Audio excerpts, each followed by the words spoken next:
They laughed at you, doubted your worth, and some even betrayed your trust, but you smiled.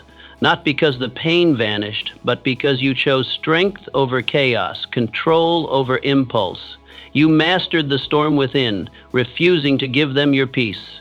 While the world watched, unaware, you became truly untouchable, calm, composed, unstoppable. In a few moments, I'll tech you how to learn the powerful art of acting as if nothing affects you, not to suppress your feelings, but to control your reactions. The power of definite purpose each morning offers a quiet choice: rise with purpose or rise without one. That difference, though silent and invisible to others, defines everything. A person can breathe, work, and move for decades and still never live a single day if they've never chosen a direction. Without a definite purpose, you are pulled apart by life's constant noise, your family's expectations, your workplace's demands, and society's invisible leash that tells you who to be and how to act. But beneath all of that is a quieter voice asking, what do you expect from yourself? When you finally answer that question with conviction, your life begins. Not in a dramatic, cinematic moment, but in the small, deliberate steps that follow a single decision. You are no longer tossed by the winds of other people's opinions. You stop reacting to life and start moving through it with intention. Purpose does not mean frantic speed or constant motion. It means clarity, steadiness, a reason for your steps that doesn't vanish when things get hard. There is something powerful, almost untouchable, about someone who knows why they're here. Distractions lose their grip. Delays no longer derail. Doubt fades into the background. You become a different kind of human when you decide to pursue one true goal instead of scattering yourself in 10 directions. You become aligned, focused, dangerous in the best way. So ask yourself, what are you truly building? Not a short-term win, not someone else's dream dressed up as your own, but something real. Something that would stretch you, cost you, shape you, something that if you reached it would flood you with pride. Wouldn't you wake up with more clarity? Wouldn't the stress and noise shrink in comparison? Picture walking into a room filled with confusion, indecision, and hesitation, and feeling none of it, not because you have all the answers, but because you've made one decision that matters. The moment you say, "This is my path," you reclaim your power. You stop waiting for external validation. You stop asking life to give you permission to begin. You just begin. But purpose demands courage. You must choose it. And that's the part many avoid. They wait, hoping clarity will arrive on its own. It won't. Life does not assign you a mission. You assign one to yourself. Those who thrive are not always the most talented or the loudest, but they are often the clearest. They see a mountain no one else sees and commit to climbing it, quietly, persistently, without applause. So the question becomes simple, even if the answer is not. Are you ready to live like that? Emotional fortitude over emotional reaction? Consider the last moment when your emotions got the better of you. Maybe it was anger that bubbled over in a conversation, or anxiety that pulled you away from something important.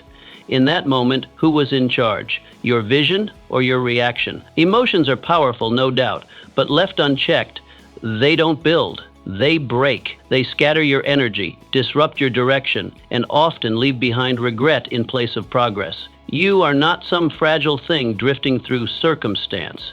You are not designed to be flung around by irritation, fear, or disappointment. You are equipped with something stronger: awareness, intention, control. But these qualities only activate when you take the wheel.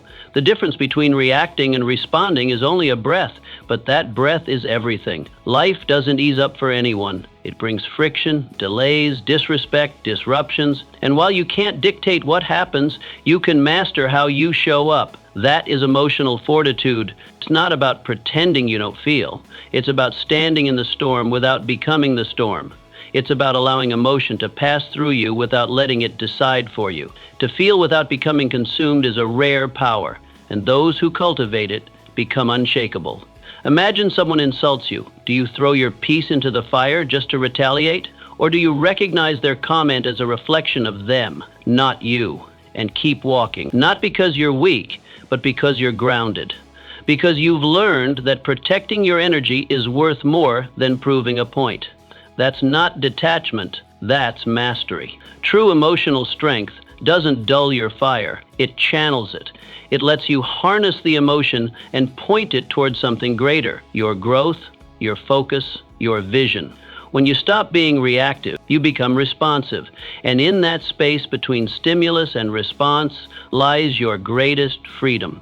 This is not about bottling up feelings or faking serenity. It's about recognizing that your first feeling doesn't have to be your first move. You can feel frustration rise, acknowledge it, and still choose action over impulse. The world may poke, provoke, or push, but you decide what comes next. That kind of control doesn't make you robotic, it makes you reliable to yourself and others. Now picture this. You're in the midst of chasing something meaningful. Obstacles appear, delays, criticisms, setbacks. But you don't spiral, you don't shout, you pivot calmly, you adjust. Like a seasoned climber who knows the mountain may shift, but the summit is still there. That steadiness becomes your power. The person who can feel everything without being ruled by anything, that person doesn't just survive life, they command it. So ask yourself, are you ready to lead with strength, not reaction? Are you ready to act from clarity, not chaos? If so, you've already taken the first step toward emotional fortitude. Discipline is freedom. Discipline is often misunderstood. People see it as a cage, a joyless routine, a sacrifice of spontaneity. But that's a surface level view. In reality, discipline is not restriction, it is release. It frees you from chaos. It liberates you from inconsistency. It hands you the keys to a life you actually want instead of the one you're stuck reacting to. Picture a day where you don't wake up late, rush through tasks, or regret wasted time. Instead, you rise early, your body alive with energy, your mind clear and focused. You know what matters and you move toward it without hesitation. That's not a burden, that's freedom. Freedom from distraction, freedom from regret, freedom from the question, what if I had tried harder? Discipline gives you the power to lead yourself. While most people drift, ruled by mood or circumstance, you decide. You don't wait for the right feeling, you act regardless. That ability to follow through, especially when it's inconvenient, is what separates the dreamers from the builders. You show up even when it's hard, even when it's dull, even when no one claps. That's where the edge is found.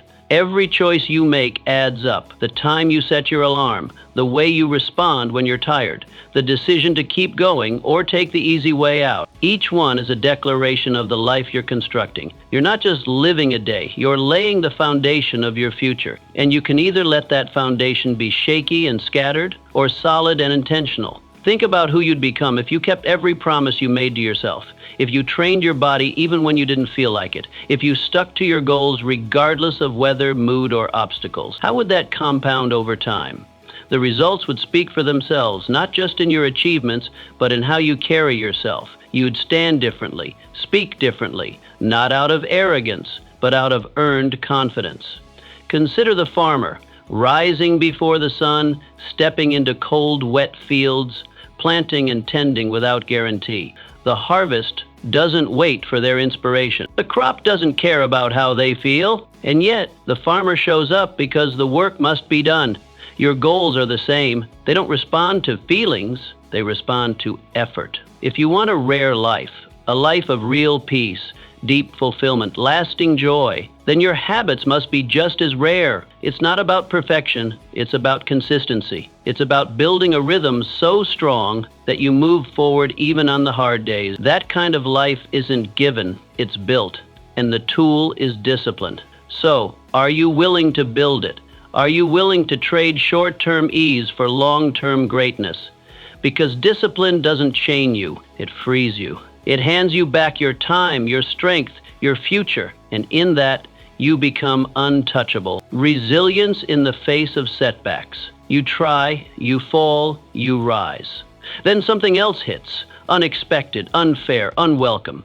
And in those quiet moments afterward, when the noise fades and the dust settles, a small voice begins to whisper, maybe this isn't for you. But you don't listen, because deep down, beneath the sting of failure, you know something others forget. Setbacks are not signals to stop. They're invitations to grow stronger. Every person you've ever admired, whether they built a business, wrote a book, overcame odds, or simply kept going when others didn't, has a trail of failures behind them. More attempts than you've dared, more breakdowns than you've witnessed. Their strength wasn't born in comfort, it was forged in resistance. The thing that separates those who rise from those who retreat isn't talent, timing, or some divine advantage. It's the stubborn, quiet decision to continue. Resilience doesn't mean you don't hurt. It doesn't mean the fall doesn't shake you. It means you refuse to let it define you. Every obstacle life throws is a question in disguise. How much do you want this? And your answer isn't found in your words, it's found in your response. You get up, you adapt, you move forward, even if limping. Imagine a blacksmith, hammer in hand, shaping raw metal with fire and force. Each strike looks like destruction to the untrained eye, but it isn't. It's transformation. That's you. Life hammers, and instead of shattering, you're being refined. Each disappointment is a burn that tempers your resolve. Each failure, a strike that shapes your edge. You are not being broken. You are being made. What if failure lost its power over you? What if you knew that only quitting could stop you and everything else was just a chapter, not the ending? Would you take more chances? Would you speak louder, step further, dare bolder? Resilience rewrites the story before it ends. It says, "This isn't over unless I say it is." You were never meant to crumble under pressure. You were built for the storm. And when the world underestimates you, good, let it. You don't need the world's permission to rise again. You only need your own. And if you can look at the wreckage of a setback and still whisper, "I'm not done," then nothing can truly hold you. Because the truth is, you're not fragile. You've made it through moments that once felt impossible. You've survived days you thought would break you. And here you are, still breathing, still willing, still capable. That matters. So when the next challenge comes, and it will, you already know the answer. You rise. Maybe slower than before, maybe more bruised, but you rise. Not because it's easy, not because it's fair, but because resilience is not about being unbroken, it's about being unshakable. And you are just getting started. The courage to begin before you're ready. How many dreams have quietly withered while waiting for the perfect moment? How many ideas have died in notebooks, in conversations, in the safety of someday? It's easy to say, "I'll begin when I'm ready." It sounds wise, responsible even, but time has a way of slipping by unnoticed when you keep waiting for a moment that doesn't exist. Readiness is a seductive illusion. It lingers just beyond your reach, no matter how much you prepare. One more book, one more course, one more conversation, and still the feeling never quite arrives. Because readiness isn't a feeling, it's a decision. It's the bold step into the unknown, not because you're fully equipped, but because you've realized the cost of waiting is greater than the risk of trying. Life doesn't pause for your perfection. The days go on, the years pile up.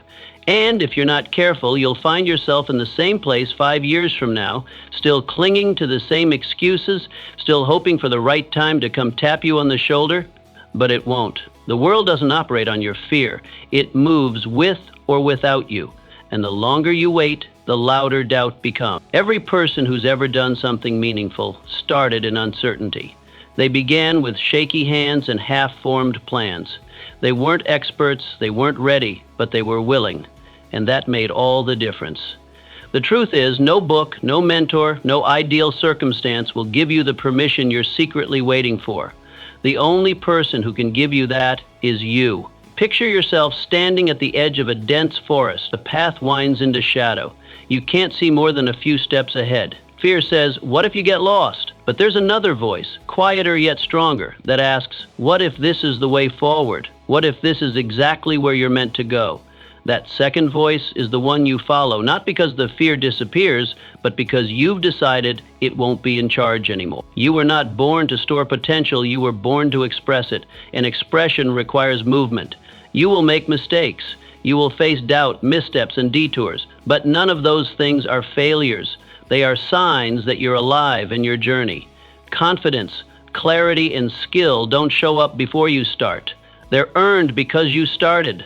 What would change if you gave yourself permission to move today as you are, with what you have, without one more preparation, without one more round of approval?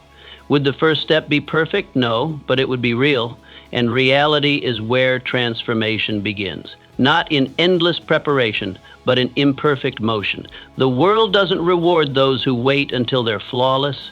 It rewards those who show up in spite of the unknown, those who dare to begin without a guarantee, the bold ones, the ones who act even when their voice trembles and their hands shake. So ask yourself honestly, what would you lose by starting now?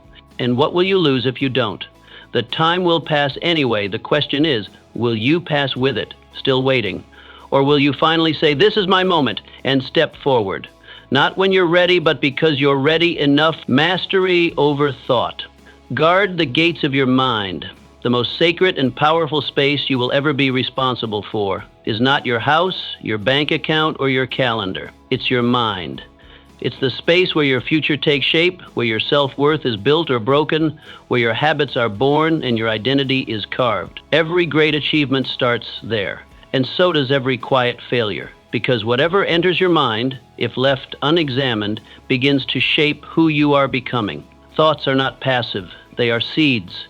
And like seeds, once planted and watered, by repetition, emotion, or attention, they grow. They grow into habits, into beliefs, into identities. A single negative thought, replayed often enough, can harden into a lifelong limitation. A single doubt, if accepted as truth, can rewrite your entire trajectory. So the real question becomes, who is doing the planting? Are you consciously choosing your thoughts, or are you letting the world do it for you? We live in a time where information flows constantly. Conversations, headlines, all vying for a place in your inner world. But your mind is not a public square. It is not a dumping ground for the doubts and fears of others. It is a garden. And if you do not tend it, weeds will grow. If you do not stand at the gate, distractions and distortions will slip in unnoticed, slowly overtaking your inner clarity. You can't stop thoughts from appearing. That's human. Thoughts will pass through like clouds across the sky, sometimes dark, sometimes heavy, but you get to decide which ones stay. Just like you cannot stop a bird from flying overhead, but you can stop it from building a nest in your hair, you cannot stop every thought from arising, but you can stop yourself from feeding the ones that destroy you. Suppose someone says something cruel to you. Do you let it replay in your mind over and over, each time reinforcing its sting? Or do you acknowledge it as noise, uninvited, and unimportant? When your inner voice speaks, does it echo someone else's doubt or your own truth? Mastery over your thoughts begins the moment you realize you do not have to believe everything your mind says. You can challenge it, you can redirect it. Your mind will believe what it hears most, so if you constantly allow fear to narrate your story, it will eventually feel like fact. But if you choose your thoughts like you'd choose your food, with intention, with care, then what grows within you will be strong, focused, and aligned with who you want to become. Sit with yourself in silence for a moment. Really listen. What does your mind say when nothing else is speaking? Does it encourage? Does it support? Or does it criticize and catastrophize? If it tears you down, ask, where did it learn that? Whose voice is that, really? And more importantly, do you want to keep carrying it? This is the work of mastery, not perfection, but awareness. Choosing moment by moment which thoughts to allow and which to release. You don't need to control everything in the world, but if you can control the world inside your head, you will become immovable. You become what you dwell on. So dwell wisely, guard the gates, train the voice, tend the soil, because your mind, when mastered, becomes the most powerful force you will ever possess. Faith in the unseen, the invisible force behind persistence. There's a moment that comes for everyone who dares to chase something bigger than comfort. It arrives quietly after the early excitement fades and the results are still nowhere in sight. You've done the work. You've shown up, you've followed the plan, and yet everything around you remains still. No applause, no breakthrough, no reward, just silence. And this is the moment where most people walk away, but not you. Because you know something most people don't.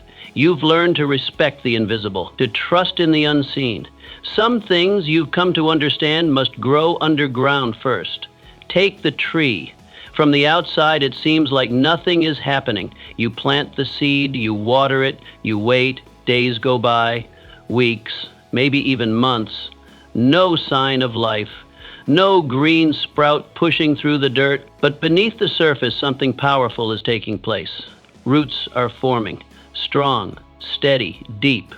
Roots that will one day support something great, something lasting. But first, they grow in silence, in darkness, in secret.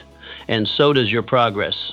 You might not see the fruits of your labor right now. You might not be able to measure what your consistency is building. But that doesn't mean it isn't happening. It is. Every moment you choose not to quit, every time you show up when it would be easier not to, you're growing something others can't see. You're building a foundation, laying down roots. This is where faith comes in. Not the kind that ignores reality, but the kind that trusts reality is often deeper than appearances. Faith is knowing that if you continue to give your best, the outcome will eventually align. That the universe or life or time itself is not ignoring your effort, it's preparing to reward it when the roots are ready. Faith is not passive, it's not waiting around hoping something good happens. Faith is action. Faith is labor. It's choosing to move forward when everything around you says stand still. It's persistence powered by vision, a belief that your time will come. Even if today is quiet, even if today looks like yesterday, even if no one else sees what you see, ask yourself something simple but powerful. If you knew success was guaranteed, as long as you didn't stop, would you keep going? If the answer is yes, then act like it's true. Let that belief shape your posture, your choices, your energy. Because the only real difference between the ones who reach their goal and the ones who don't is that the first group never stopped planting. Never stopped showing up. They trusted the process long enough to see it through. Let others give up when things get slow. Let them call it foolish to keep going when there's nothing to show for it. Let them walk away, believing that what isn't visible must not be real. But you keep planting.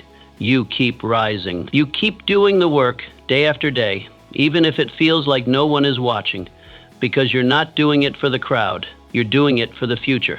For the life you know you're capable of building. One day, the breakthrough will come. And when it does, people will look at you and call it sudden. They'll say it happened overnight, that it was lucky or easy or meant to be. But you'll know the truth. You'll know how long you waited, how many times you doubted but kept moving. You'll know about the roots, because it was never sudden, it was never random, it was just faithful. Faithful to the process, faithful to the vision, faithful to what you could not yet see. So keep going, keep planting, trust the invisible. Your roots are growing and your time is coming. The power of delayed gratification, trading moments for mastery. In a world of immediacy, of one-click purchases, instant likes and fast answers, waiting feels unnatural. Everyone wants the prize, but few are willing to endure the process. Fewer still are willing to walk past pleasure today to claim something far more valuable tomorrow.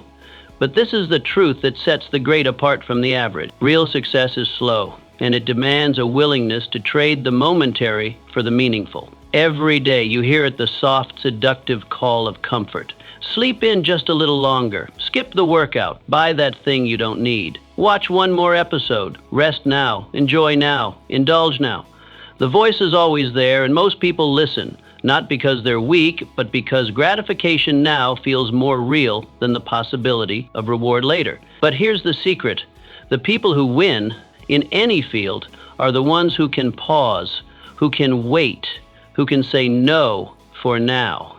To delay gratification is not about self-denial. It's not punishment. It's a strategy. A powerful, quiet strategy that builds something no impulse ever could. Discipline, control, and long-term gain. When you say not yet to something small, you say yes to something bigger.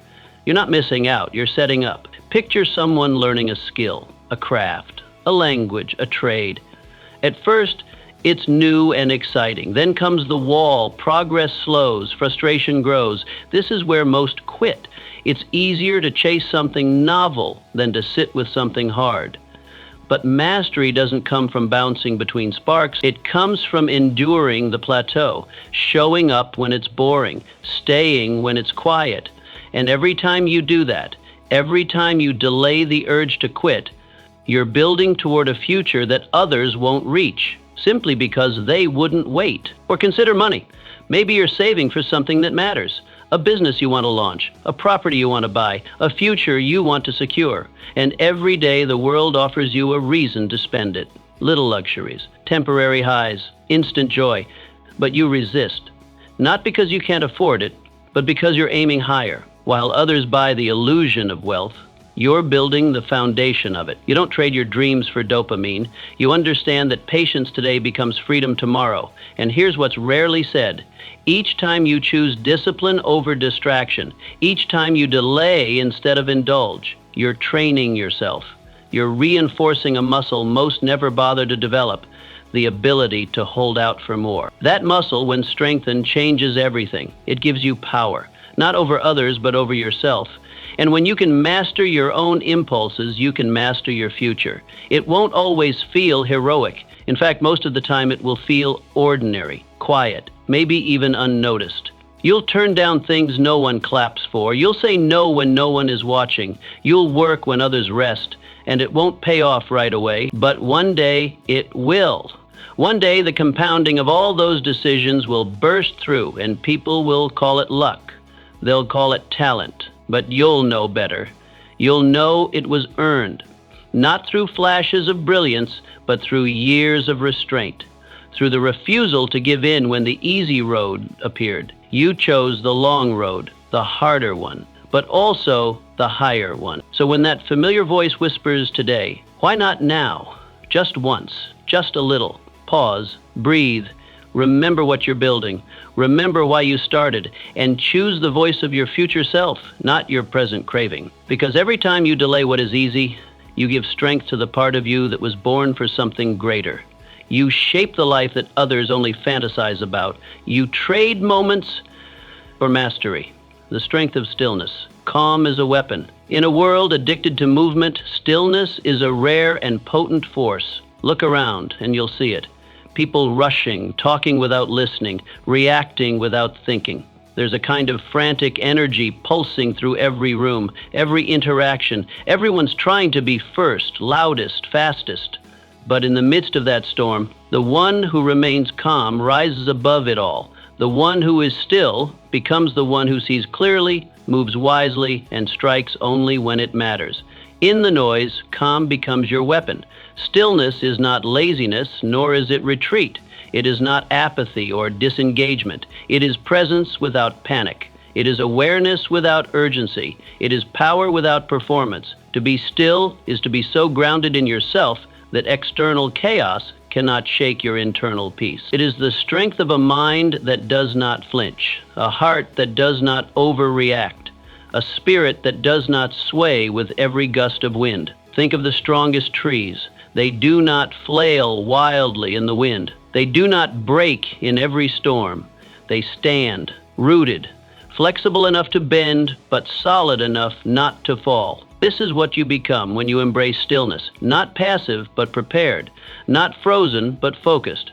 You remain unmoved not because you are stubborn, but because you have trained yourself not to be a slave to impulse. Most people live at the surface of things. They react to what is loudest, most immediate, most emotional. They hear words but miss meaning. They act fast but lose direction. They speak quickly but forget to think. But what if you didn't rush to speak? What if you paused before reacting? What if you stepped back from the frenzy long enough to actually see what's going on? There is wisdom in stillness. You begin to notice things others miss. You see intention beneath words, motive beneath action, opportunity beneath challenge. Stillness gives you access to the deeper current of life that frantic energy always misses. You start moving, not out of fear or pressure, but out of alignment with what actually matters. Stillness is not the absence of motion, it's the presence of mastery. It's the ability to choose your response instead of being dragged by reaction. When someone provokes you, stillness lets you pause instead of lash out. When anxiety rises, stillness helps you breathe through it rather than drown in it. When the world demands urgency, stillness lets you act on your own timing, not out of avoidance, but out of wisdom. Imagine being the one in the room who doesn't scramble, who doesn't fight for attention, who who listens more than they speak, and when they do speak, every word lands with weight. That person doesn't need to prove anything. They are the proof. Their calm radiates. Their presence anchors the space. People trust them, even if they don't know why. It's because calm people are rare, and rare things are respected. Let others chase speed. You chase clarity. Let others burn themselves out trying to do it all at once. You conserve energy and direct it where it counts. Let others be loud. You'll be precise. In a world where everyone is shouting, the one who whispers with intention gets heard. Ask yourself, what could you learn if you were not racing to respond? What could you understand if you didn't interrupt your own thinking with assumptions? What could you accomplish if your energy wasn't constantly leaking into things that don't matter? Stillness is not something you stumble into. It is cultivated. It is chosen again and again, especially when the pressure mounts.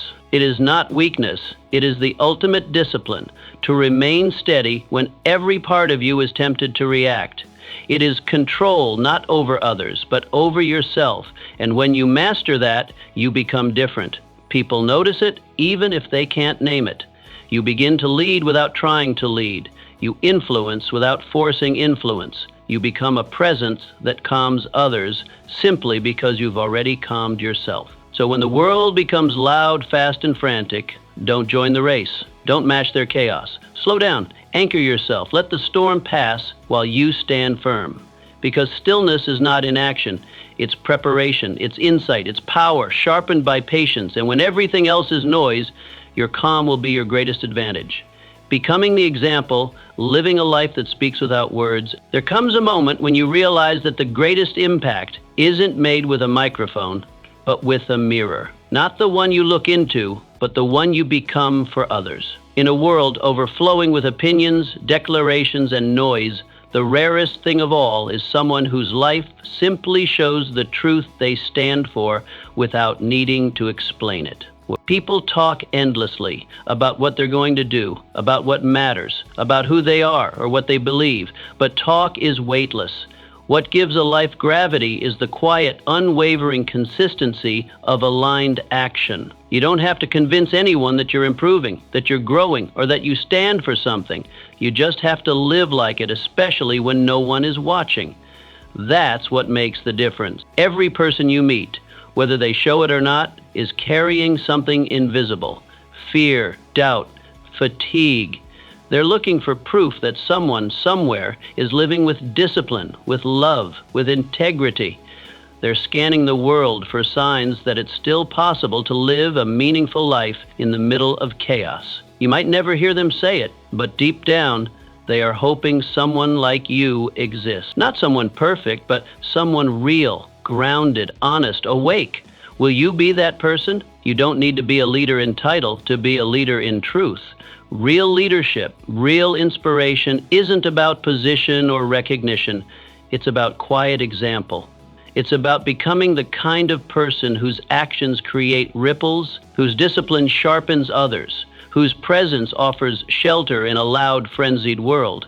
And that doesn't require permission. It only requires consistency. Think about someone you truly respect, not someone who impressed you with words, but someone who lived in a way that made you want to step up. Chances are it wasn't what they said that shaped your view of them.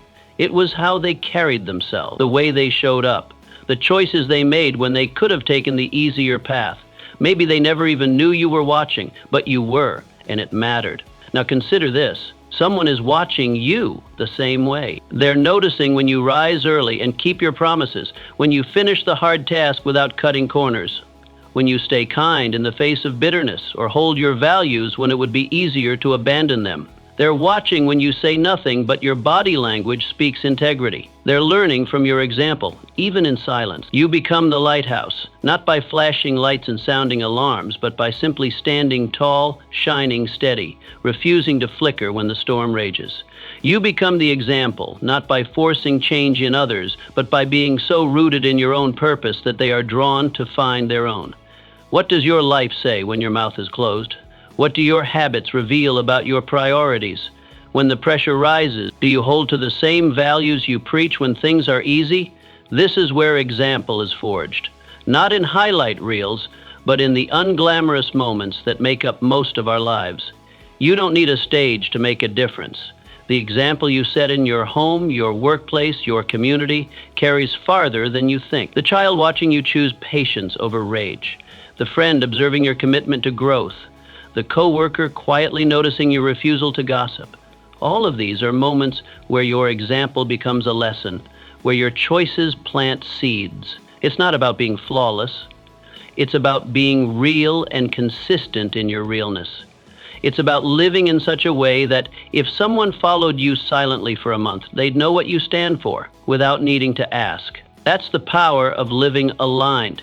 You stop needing to convince people because your life does all the talking. In this age, everyone has a platform. Everyone has something to say. But what the world is starved for is embodiment. We don't need more slogans, more lectures, more declarations of virtue. We need more people who quietly live their values in the background. People whose lives prove their words. And maybe that's your calling. Not to be the loudest in the room, not to be the one who always has the answers, but to be the one who quietly lives a life others feel in their bones. A life that, without ever asking for praise, inspires someone else to rise, to keep going, to believe better is possible. You won't always see the impact you have. Often, your influence will go unspoken. But rest assured, your presence, when rooted in integrity and intention, matters more than you can measure, and someday, somewhere, someone will point to you, not because of what you said, but because of how you lived, and say, that's what it looks like. So keep showing up, keep choosing alignment, keep walking the path when others just talk about it. You are the example, you are the proof. Even in silence, your life is speaking.